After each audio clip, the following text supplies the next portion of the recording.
Let's quickly run through the ingredients we'll be using today. I have here 1 pound of large, cleaned and deveined. It's been washed with the juice of a lemon and cool water. I left the tails on, but all the shell and everything else is gone. Now, it was a pound when I started, but after I removed all that shell and everything else, you're looking at more like 3/4 of a pound.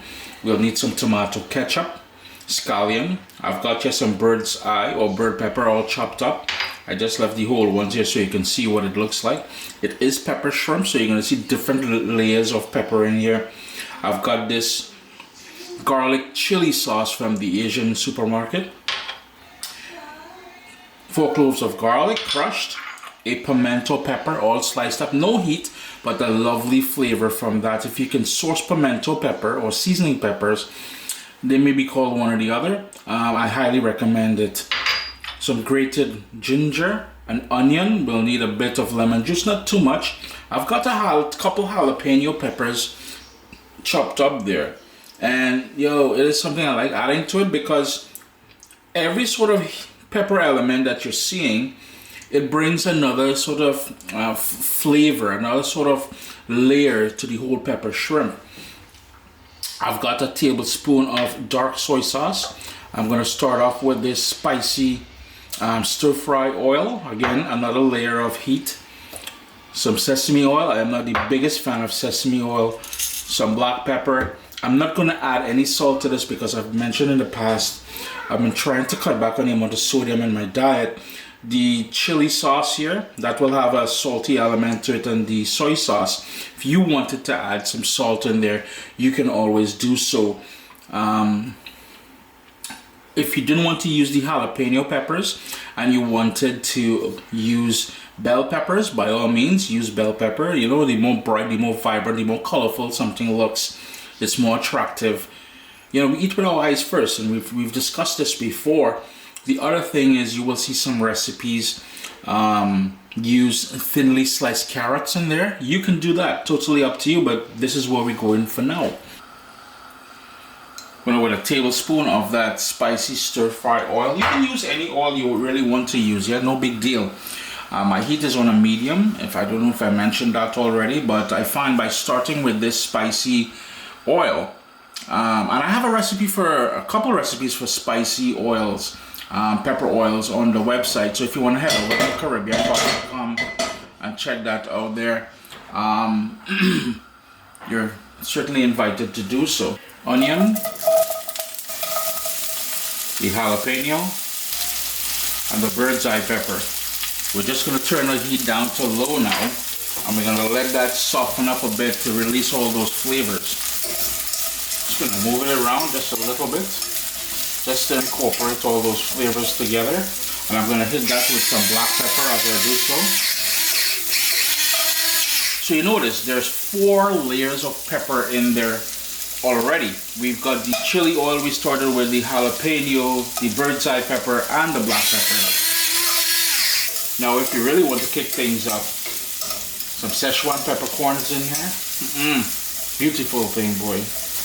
Final pepper ingredient to go in there, that garlic chili pepper. At this point, I like adding that grated ginger in there, as well as the crushed garlic. Notice all the wicked flavors, these sort of bold flavors we're going in there with. And I have the pimento peppers. Again, no heat, but I swear when you cut them open, you will think it's a Scotch bonnet pepper that you just sliced through. And the kitchen should already have that lovely aroma of something you would get at the Chinese restaurants in the Caribbean, especially in Trinidad and Tobago. And this is where I first encountered this dish, but over the years I have added my own personal touch, and it strays from the original recipe. I know that, but I'm telling you here, boy, this thing here is proper things. It's been about 4 minutes now, and what I want to do here is to go in with that soy sauce. Give that a mix, and I'm gonna go in with, again, I'm not the biggest fan of sesame oil, so I'm just gonna drizzle in some in here, but If you wanted to add some more sesame oil is your thing, by all means add that sesame oil in there.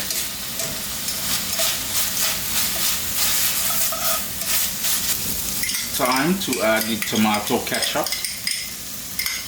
And if you were adding bell peppers and carrots and all that stuff like that, you would have added it together with the jalapeno peppers and the onion. To thin it down a bit, we'll need some water, and this is where we're going to crank up the heat just a little bit, just to bring that up to a boil. Just going to move that around just a little, because we want to make sure that tomato ketchup, yes, it is a key ingredient in here. And you know, this is a saucy pepper shrimp, unlike some of the others that I've shared here. And I've shared maybe about 5 pepper shrimp recipes already on CaribbeanPot.com. So if you want to head over there and check out those ones. I'm trying to clean up as I go along because I'm always making a mess, man. I need stuff. Anyhow, we're gonna let that go for a couple minutes. Then we're gonna finish things off, because remember the shrimp is not in there yet, but I want the sweetness and the acidity of that ketchup to make its way in there. It's all about balance. We're gonna get sweet, we're gonna get acidity, we're gonna get the heat from all those pepper elements in there. Remember, we're gonna get that ginger and garlic and the sweetness from the onions as well. Don't sleep on the pimento pepper, that added a brilliant flavor also. It's now time to add the shrimp.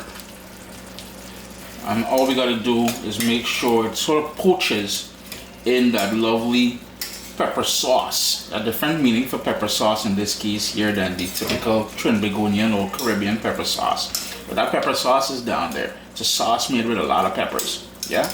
So I'm just gonna toss that around. We're gonna give that maybe 2 minutes, and then we're gonna shut the stove off, because we want the residual heat from the pot, whatever pot it is that you're using, to continue cooking the shrimp. We're not trying to overcook the shrimp.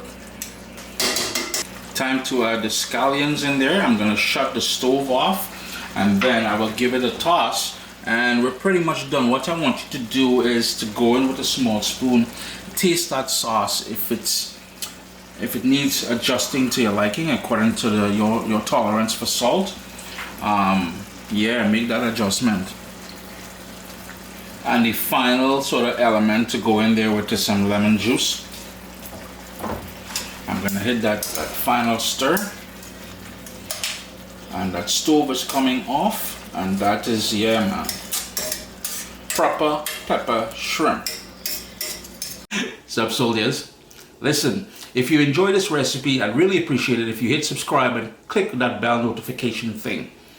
If you've made the recipe, take a picture and send it to me, email address down here. I mean, trying to tell people the email address, them butts will take the address and do all kind of thing with it. And tag me on Instagram at Caribbean Pot. I really appreciate you guys, and thanks for being in my kitchen with me today. Irie? Irie. Yeah, I switched over to a spoon just to be able to properly give this a good mix. This is something you would typically have with some adult beverages, yeah? I mean, you're not sharing this with kids, you know what I mean? Because this is spicy, unless your children is like my daughters. Them is beasts, yeah? Them eating all kind of spicy thing from since they out of the diaper, pretty much. Chris here, CaribbeanPot.com.